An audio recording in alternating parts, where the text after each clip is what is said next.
ஒரே நாடு ஒரே தேர்தல் காலத்தின் கட்டாயம் என்று மத்திய இணையமைச்சர் எல் முருகன் தெரிவித்துள்ளார். திருச்செந்தூரில் பாஜக உறுப்பினர் சேர்க்கையை தொடங்கி வைத்த பின்னர் அவர் அளித்த பேட்டியை சூப்பர்பைஸ் பகுதியில் தற்போது பார்க்கலாம்.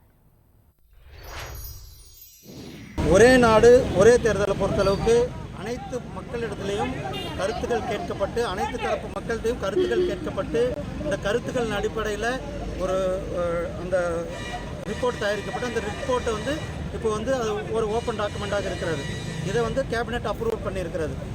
இந்த நேரத்தில் ஒரே நாடு ஒரே தேர்தல் என்பது இந்த நாட்டினுடைய வளர்ச்சிக்கு நாம் 2047 வளர்ச்சியடைந்த பாரதத்தை நோக்கி போய் அப்போது இருக்கும்பொழுது நம்முடைய பொருளாதாரத்தையும் மேன் பவரையும் நாம் மிச்சப்படுத்த வேண்டியிருக்குது. அதனால் இந்த தேர்தல் காலத்தின் கட்டாயம் அவசியமாக இந்த ஒரே நாடு ஒரே தேர்தல் தேவைப்படும்.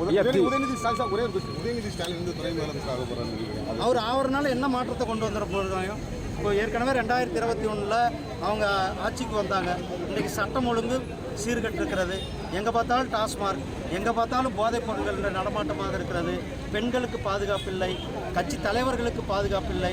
இப்படி இருக்கின்ற சூழ்நிலையில் அவர் முதலமைச்சர் ஆகிறதுனால அவர்களுடைய குடும்பத்தில் ஒருத்தருக்கு குடும்ப அங்கத்தினர் ஒருத்தர் துணை முதலமைச்சராக ஆகிறது தவிர பொதுமக்களுக்கு எந்த பிரயோஜனம்? பாஜகவை தமிழ்நாட்டு மக்கள் ரோட்டில் விட்டு உதயநிதி பேசியிருக்காங்க.